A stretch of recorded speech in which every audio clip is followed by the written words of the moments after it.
From the land of lakes, this is 10,000 Takes, brought to you by Minnesota Score Radio.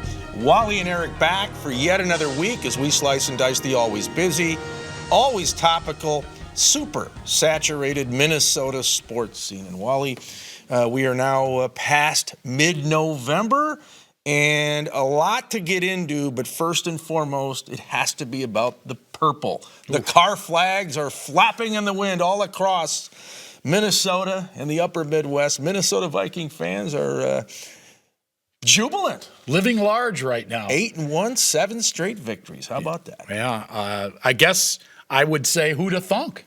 I don't think that there were a lot of people outside of the Vikings dressing room that figured that they would win 8 of their first 9 football games.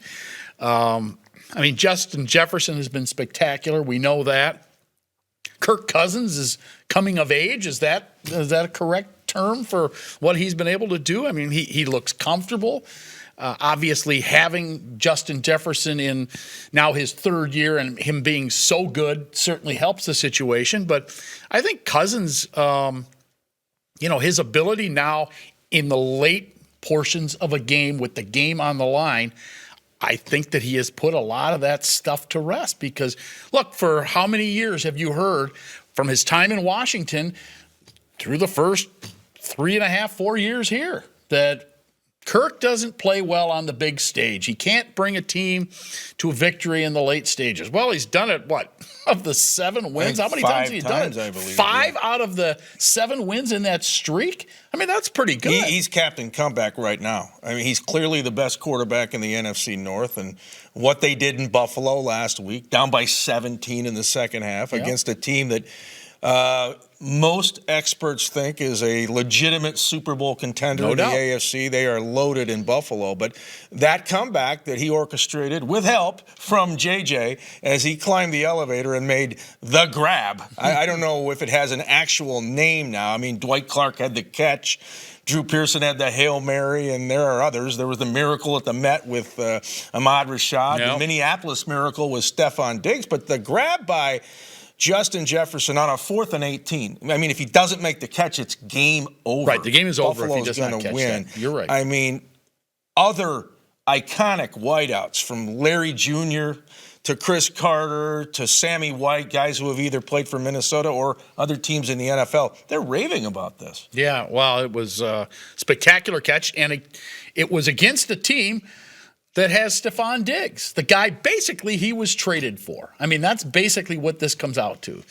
Vikings traded away Stephon Diggs, used that draft pick from Buffalo to pick Justin Jefferson. And I don't hear those complaints anymore about, because Diggs had a really good first year with Buffalo, and he's been very good with them. Make no mistake about it. But as he said, his time here was up, and he was ready to move on, and both sides have benefited. This is one of those trades where both sides have been the beneficiaries of a deal. Yeah, and Buffalo has gone a little further to this point with Diggs because they've gone deep into the playoffs. We'll see if the Minnesota Vikings are able to do that. It certainly was a signature win, that victory in Buffalo. No doubt about it, in the Kevin O'Connell era. Pinnacle win? Well, Viking fans better hope not. You want your pinnacle win to be in the Super Bowl. Well, yeah. And that's a long way down the road, but suddenly you look at the NFC, you got the Vikings at 8-1 and the Eagles at 8-1. Philadelphia got knocked out by Washington on Monday night. So Minnesota and Philly, best records in all of the NFL. Now, what does it mean right now? It means you're 8-1. Exactly. And it means they have a huge cushion in the NFC North. Barring a Minnesota meltdown, they're going to the playoffs. That much we know. But there's still a lot of work ahead. And this knack for winning these tightrope games, these squeakers, is it sustainable? I guess that's probably what a lot of Viking fans are wondering. Can they keep winning in comeback fashion or somehow pulling it out in the last minute like they've done in every victory except for Green Bay week 1? Yeah, and I think the point here is that now they know how. So they are not shaking in their boots when it's not like they don't know what's coming. They don't know what to do. They do not look nervous in that situation. Look, they lost those games last year. They lost 8 one-score games last year. They led the NFL in that category. It's a dubious honor. They've flipped the script. But they have flipped it this year, and they're winning those football games. I'm sure that Kevin O'Connell would like to win by a lot more than one score, and it wouldn't come down to the last score. But, heck, it's worked so far. I think – I don't know if luck is the right word, but they were fortunate on the fumble in the end zone that turned into a touchdown for Minnesota late in the game. You know, that type of thing helps. But, you know, give the Viking defense credit for vigilance and hanging in there. I mean, the ball was on, about the half-yard line or even closer to as close to the goal line as it could have gotten. And O'Connell said after the game, he says, well, I was going to use my time out there and make them snap it twice if they were going to just, try and plunge forward. So, I don't know. Give them credit. They're winning football games, and they've got celebrations on the airplane now. You see your guy Cousins with all the bling on. He's the bling's the thing. Of course, like I said though earlier, the real bling is getting the Super Bowl ring. So that's the ultimate goal. But they've done everything they can to this point. I mean, there's really not much to complain about, and we've gushed about the catch by J-Jets, but that fumble recovery by Eric Kendricks in the end zone where Josh Allen couldn't get the mesh on the snap from the center. That reminds me of Herman Edwards and Joe Pisarcik back in the day. Bit. That play was just as bizarre as what Justin Jefferson did. And I think the other thing is the Minnesota Vikings took down a team with their Top Gun quarterback in Josh Allen. Right. I mean, and Josh didn't play that well down the stretch with the fumble, the interception to Patrick Peterson that sealed the deal. The other point I want to make is, they're winning a lot of close games, and I know Viking fans probably would like to see a blowout, but this is the year of the close verdict in the NFL. We have a record amount of one-score games. So the fact Minnesota's found a recipe for winning those games, I think that's a good thing in a year where that's all we're seeing in the NFL. Right. We're not seeing a lot of blowouts. Yeah, well, like I said, I think that they're comfortable in this situation. They don't get flustered, and that has happened. We'll see if it's going to happen. You got the Dallas Cowboys in town on Sunday afternoon. You're not going to see a Dalton to Dalton hookup for the game winner. You're not going to see a Cooper to Cooper hookup for the game winner. The Vikings and Cowboys seem to hook up in these games where it comes down to one play or one big play, and we're going to see Dak this time. Yeah, I was going to say Dak to Dez, but Dez is gone. He's no longer a Dallas Cowboy. Is he in the NFL? No, he's not. No, I didn't think so. The Dallas Cowboys come in, I would say, semi-desperate. Third place, NFC East, behind the New York Giants and Philadelphia. They lost at Green Bay last Sunday. They don't want to fall any further behind. They still have grand designs on maybe winning that division. Well, that division is tough. That is the best division in the NFL. Yes. Do you realize that coming into the Monday night game that where Philadelphia and Washington were playing, they had the best record as a division in the history of the NFL through what it was, 9 games or whatever. It was the winning percentage was over 70%. That's incredible. The bottom feeder is Washington, and the Commanders aren't that bad. No, they're right around 500. Well, look at the AFC East. It's almost just as good. So the balance of power, which I thought would be in the NFC and AFC West. No, it's in the East. It's tilted to the East, and it goes in cycles. Yeah, well, hopefully something will come out of the North, namely purple this year. We shall see. All right, stick around. We're going to heat up the hot stove in a few minutes, talk some baseball with the 2-time World Series champion Al Newman from the Twins. This is 10K Takes, your purple ticket. I've been meaning to give you these for many years. I think they're perfect.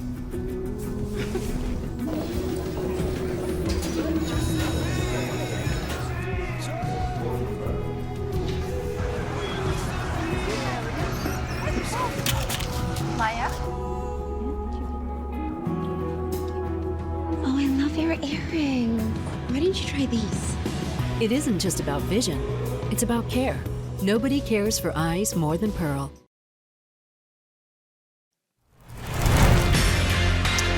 And 10,000 Takes rolls along. Wally and Eric, and we are going to talk some baseball now with free agency right now kind of moving to the front burner from the back burner. Yeah, heat up that hot stove. It's cold out. Yeah, that's for sure. We are going to be joined now by Al Newman, the former Minnesota Twin. Was a world champion in 87 and 91. Al, Twins made their big move of the week earlier this week. They go out and get Kyle Garlick to sign on the dotted line, so he gets the arbitration put to the side, gets a guaranteed contract. Not exactly Aaron Judge, but they made a move. Well, just put one on the board for us. When I saw that yesterday, the first thing I thought was he's a young player, so it's a great deal for him. He goes into the year knowing his money is guaranteed. The young outfielders that the Twins are looking at, Larnach, Kurloff, those guys are left-handed. Wallner's left-handed, so it gives them a right-handed bat, and we already have Kepler and Buxton, so it's good for him, and he's a nice guy, a nice addition. They say he hits left-handed pitching well, so it was a good sign all the way around. Al, last offseason, the Minnesota Twins, of all teams, caused a tidal wave by signing Carlos Correa to that richest deal ever given to an infielder. Now, he's already opted out. Don't know if he's coming back. Probably not. Do you see another move like that in the cards for Minnesota, specifically a pitcher, Justin Verlander, Clayton Kershaw? I know I'm dreaming, but if you're going to spend $35 million, why not get an ace? That is true, but it would have to be a contract similar to what Correa got. And as you mentioned, when that boat came to shore, he loaded up and left again. So, when I think of a big-name pitcher free agent, the only guy I can think of was Jack Morris, and that was a one-year deal. He came in and then went to Toronto. So when I look at the Twins roster at this point, there's a lot of young pitching that they're looking at. And with the rule changes, I think it's going to help two or three of our hitters, like specifically Mr. Kepler.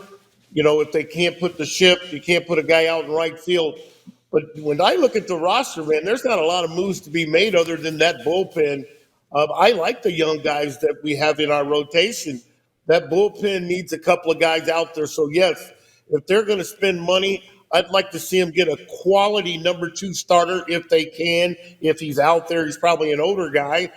But then you do have Gray, and you have, I always say his name wrong, Maeda coming back, hopefully to some level of a number 3 starter, hopefully for us. So bullpen help is where I would go. You wouldn't think starter, huh? Because I mean, Sonny Gray, do you see him as a number 1? I mean, if you compare him to some of the number 1s in the Twins division or along the top teams in the American League, he's probably more like a 2 or a 3, isn't he? I qualify him as a 3 just because he's not healthy. His stuff plays up. But we have a lot of number 3 starters in our rotation. Okay. And I think, and I know it sounds funny, but it's okay to have a lot of number 3s if you're letting them go 4 or 5 innings and you're not wearing down your bullpen. Our bullpen had no chance, so much so that I jokingly say that the pitching coach jumped ship, before the waters got deep. He got out of here. So I think what they're going to do, in all honesty, I haven't spoken to anyone, but I just think they're going to solidify that bullpen with 2 or 3 guys and hope this young rotation can go 4 or 5 innings. Miguel Sano, a decade ago, he and Byron Buxton, these super prospects. Buxton's still on the team. We're waiting for him to prove he's durable enough to play 140 games in his season. Sano, it was a roller coaster. There were good times. There were bad times. Now he's gone. Your takeaways on that, and can he land somewhere else and basically revive his career? Well, I'm not going to say he can't. But what I will say is that the benefit of the doubt that he received with the Minnesota Twins won't play in other arenas, if you know what I mean. They're not going to worry about their weight. They're going to say if you're not producing, you're gone. They're not going to worry about your off-the-field situations, falling off the stage, too much celebrating on the field, always injured in an awkward way. Those teams will just cut you loose He doesn't have that prospect label anymore, but I do wish him well. I think the guys on the team really enjoyed having him as a teammate, and hopefully he lands on his feet and he does become a serviceable major league platoon player, unless he hits his way back into a starting lineup. I know it's the middle of November, but since we're talking about free agents potentially, what do you think is going to happen at shortstop with this club? Do you think that they go out and sign somebody? Do they just wait for Royce Lewis and bring a young guy up? What's going to happen? Well, I preparing for this show here, I have to have all my info. You guys are tough question to ask.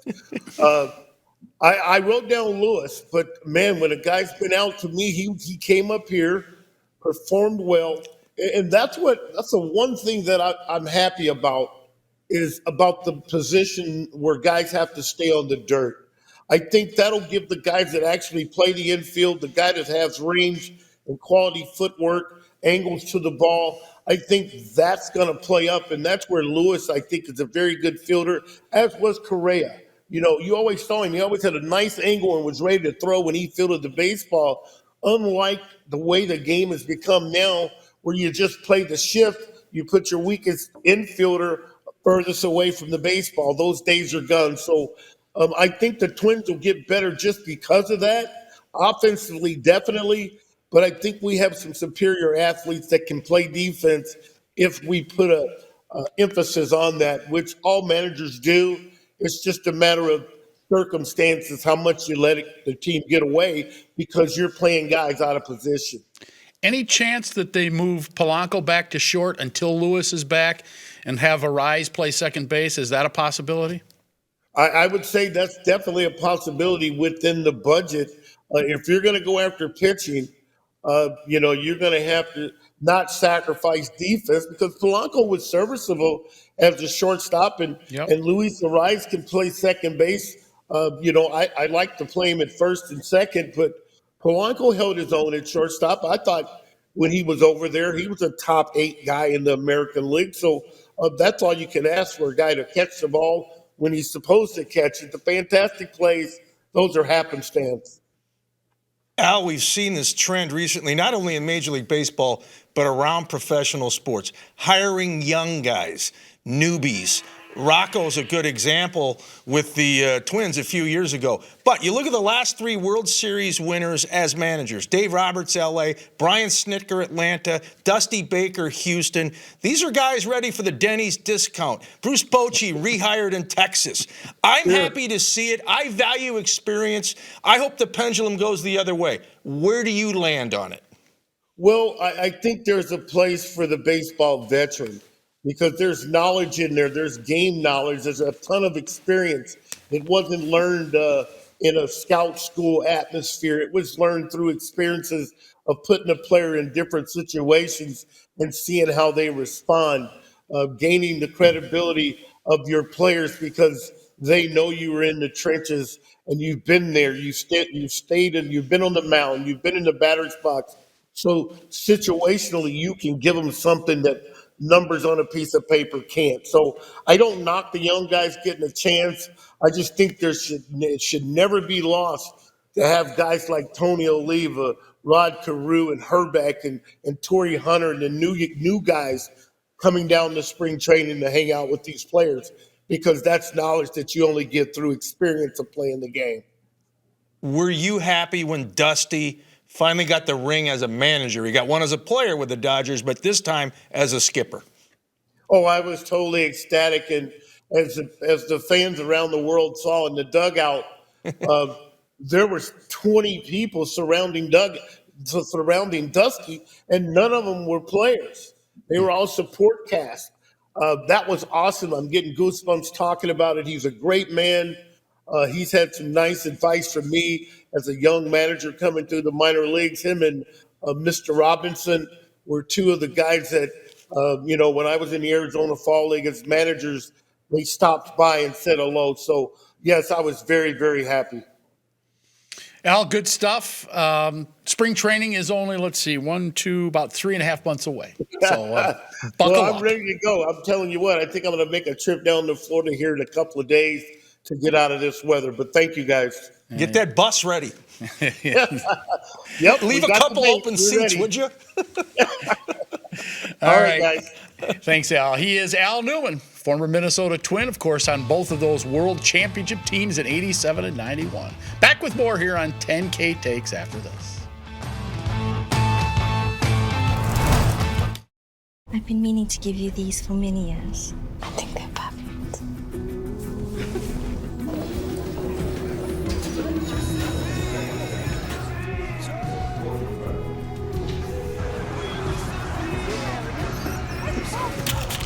Maya?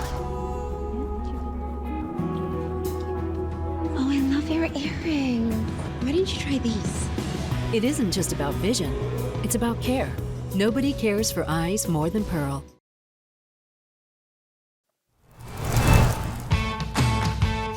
Well, it is football season. There's no denying that, but there's also no denying that basketball and hockey are underway. Gopher men's hockey team, number 2 in the nation. Gopher men's basketball team and Gopher women's basketball team. I don't think that they will ever attain a status like that. Not this year, anyway. But what is the long-term forecast for these two? Let's start out with the men. Ben Johnson's crew this year is, again, very young. Now, they went out and got, a lot of JC transfers and that type of thing last year, and they got off to a good start. This year, he's going to be depending on some of his recruits that are freshmen and sophomores and so on. I don't know. I think it's going to be a tough row for them to hoe once again this year, particularly when they get into the Big Ten schedule. Yeah, it's a whip, as I call it, a work in progress.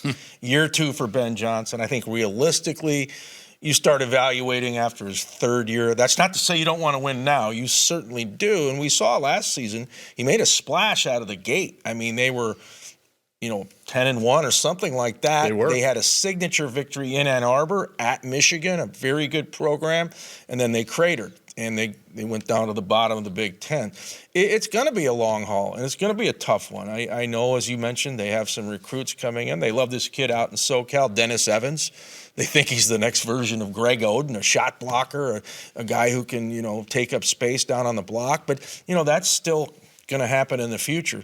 Can they establish the fact that they have a young core that can grow? I think that's the key. And can they get fans to come back into the barn? Once upon a time, that was a hot ticket on a frigid winter night in Minneapolis. Not so much anymore.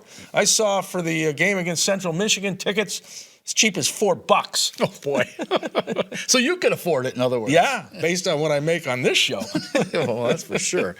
All right. So they do have Dawson Garcia. Now, he's a kid that was a star at Prior Lake, went to North Carolina, decided he wanted to transfer back and play here at the University of Minnesota. And he's been very good so far. Jamison Battle, good player. He was probably their best player last year. He's back, although he's been hurt. He'll be back, eventually here. But the rest of that lineup is awfully young. And, you got Braden Carrington, the kid from Park Center who was Mr. Basketball in the state of Minnesota last year. He's going to get playing time. So are these other young guys. But I think once they get into that Big Ten schedule, man, they're going to be running the gauntlet, and they might find themselves right where they were last year, right at the bottom of the Big Ten. Can Ben and his staff coach them up? The other thing, as you look out on the horizon, it'll only get more difficult with USC and UCLA coming in. We think about USC primarily as a football school where they're pretty good in hoops, and UCLA, basketball school, also good in football. So those are going to be tough battles, whether it's on the gridiron or the hardwood.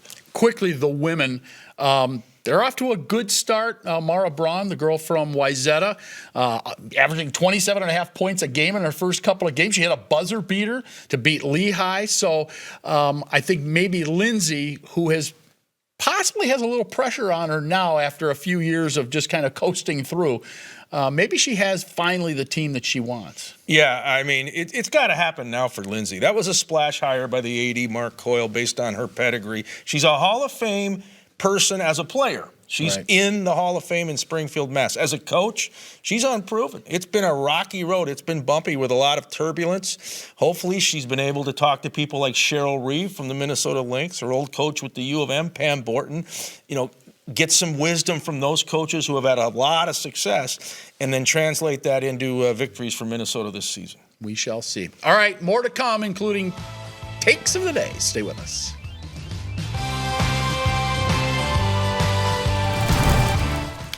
I've been meaning to give you these for many years. I think they're perfect.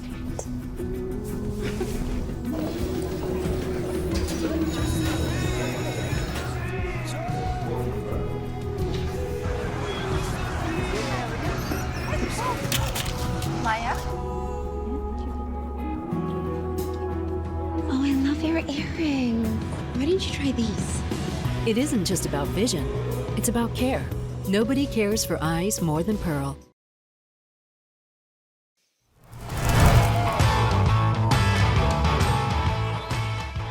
Another episode of 10K Takes Television just about wrapped up. But before we go, we'll have takes of the day. And also, we'll talk some Big Ten football.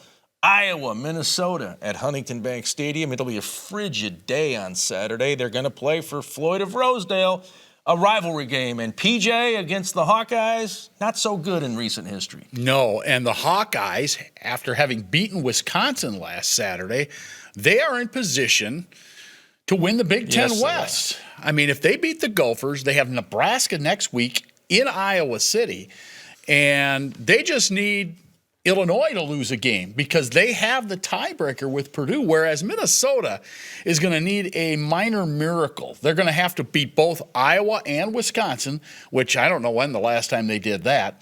And then on top of that, they're going to need some help. They're going to have Purdue lose to either Indiana or that horrible Northwestern team that you and I watched in front of basically an empty stadium. I mean, here's a photo of it I took on Saturday when you and I were watching the game. I mean, there was nobody there. I have a funny feeling there's going to be a lot of black and yellow there this Saturday. Oh, no question. The Iowa fan base will stage their biannual coup d'etat. They'll come up I-35. Yeah. They'll stay in the hotels in the Twin Cities. They'll be in the restaurants, eating the food, drinking the beer. You will see a lot of black and gold. No doubt about it. And the Gophers will tell you they're unhappy, but they're going to take their cash. Yes, they will. And Minnesota can only blame Minnesota for this predicament. Had they taken care of business against Purdue earlier in the year at home and won that game, they'd be in prime position to win the Big Ten West. Yeah, and then get killed by Ohio State. Or Michigan. Or Michigan. Probably Ohio State.